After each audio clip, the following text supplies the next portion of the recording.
All right, today we are going to unravel a mystery that is happening all around you, literally every single second. It's this awesome puzzle that's just hidden in plain sight. And it all kicks off with a really simple question. Okay, so picture this, right? You're in your room, maybe you're studying, you're totally focused, and then suddenly you get a whiff of your favorite food cooking. You haven't seen it, you haven't heard anything, but you know it's there. So how? How does that amazing smell travel all the way from the kitchen to find you? Well, the answer to that mystery, and honestly so many others, is all hidden in one simple but super powerful concept. It's what makes up pretty much everything in the entire universe. We call it matter. And you know what? Today we're going to get to know it so well, you'll see it everywhere. So, that's our big topic, matter. And to really crack the case of that traveling scent, we first need to get a solid grasp on what matter actually is. You know, the classic definition is actually beautifully simple. Matter is just anything that has mass. It has some weight to it and occupies space. That just means it takes up a certain amount of room, or what scientists call volume. Your chair, the water you're drinking, even the air you're breathing right now. Yep, it's all matter. But hang on, here's a little brain bender for you. Your phone, right? It clearly has mass, you can feel its weight, it takes up space. So, it's matter. Easy. But what about your feelings? Is that feeling of happiness you get from a great text message, or the frustration from a dropped call, is that matter? And the answer is a big, fat no. And this is such a great way to see the key difference.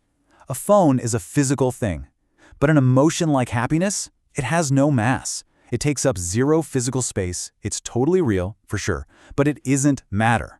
So here's the bottom line. If you can't weigh it or measure its volume, it's not matter. Simple as that. Okay, so now that we've nailed down what matter is, let's get into the really cool part, how it behaves. Because here's the thing, every single piece of matter in the universe, I'm talking from a tiny grain of sand to a giant star, follows the exact same set of fundamental rules. We can almost think of them as matter's 4 secret superpowers. So what are they? Number one, all matter is made of these incredibly tiny particles, things like atoms and molecules.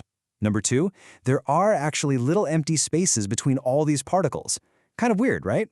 Number three, these particles are never still. They're constantly moving, jiggling, vibrating. And finally, number four, the particles have this kind of magnetic pull, a force of attraction that holds them together. So, to get a handle on that first rule, just picture this. Imagine dropping a single, tiny speck of ink into a big glass of water. That one little drop, it contains billions and billions of particles. And what do?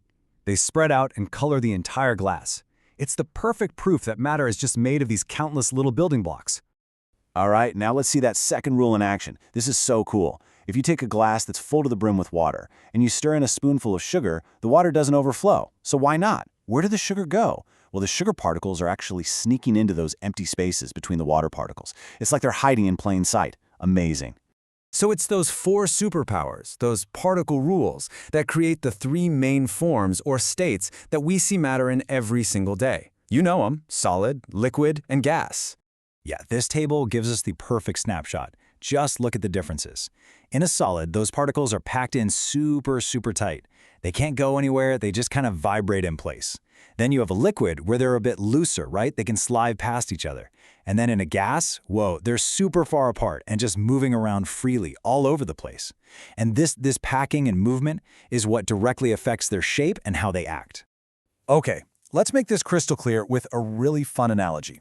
I want you to think of a solid as being like a school assembly. You've got all the students, who are our particles, right, arranged in these tight, neat rows. They can wiggle a little, maybe vibrate in place, but they can't just get up and leave their spot. And that's why solids have a fixed, definite shape. Okay, but what happens at recess? Well, the students are still pretty close together on the playground, but now they can move around. They can slide past one another. This is a perfect picture of a liquid. The particles are still close, but they can flow and take the shape of whatever container you put them in. And finally, picture the moment that last bell of the day rings. It's total chaos, right? Students just scatter in every single direction, running fast, running free, filling up the entire school grounds. And that is a perfect picture of a gas. The particles are super far apart, they're full of energy, and they'll expand to fill any space you give them. So we've got these 3 distinct states: solid, liquid, gas. But here's where the real magic happens. Matter isn't just stuck in one state forever. Oh no, it can transform. And what's the secret ingredient that powers this incredible transformation? It's something we all know: heat. Heat is really just a form of energy, and when you add it or take it away, you're basically giving the particles of matter the power to change how they act. Let's just follow the journey of water, because it's the best example. Okay, so you take liquid water and you cool it way down. You're taking energy away. The particles slow down, they lock into place, and boom, it becomes solid ice. Now let's add some heat back in. The particles get energized, they start vibrating like crazy, they break free, and the ice melts back into liquid water. Okay, now let's add even more heat. The particles get so hyper, they just escape completely and fly off as a gas, which we call steam. And if you cool that steam down, the whole process just reverses. All right, now that we've got all this knowledge, we know about particles, we know they're always moving, and we know about the different states of matter, we can finally go back and solve that mystery from the very beginning. The scientific name for the solution to our puzzle is a cool word: diffusion. And all it means is the natural process where particles from different things mix together all on their own. And why do they do it? Simply because they are always moving. And here it is, the aha moment. That delicious smell from your food, it's actually tiny gas particles escaping from the pan. Those little scent particles mix with all the air particles in the room. And because all of these particles, the scent ones and the air ones, are constantly moving and spreading out, they travel. They journey from the kitchen, through the air, and right into your nose. The mystery is solved. It's diffusion. You know, the way these particles move is just fascinating. It's not a straight line at all. It's this random, zigzag dance, and it's called Brownian motion. And I bet you've actually seen this yourself. Have you ever watched those little bits of dust just dancing in a sunbeam coming through a window? That's it. You were witnessing Brownian motion. That dust is being bumped around by invisible, constantly moving air particles.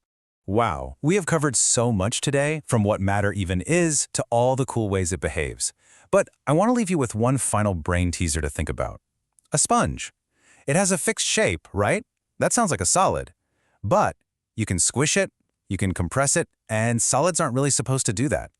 So what do you think? Is a sponge a solid, a liquid, a gas? Really think about those tiny particles and all those little spaces between them. The answer? It's more interesting than you might think. Thanks for digging into this with me today.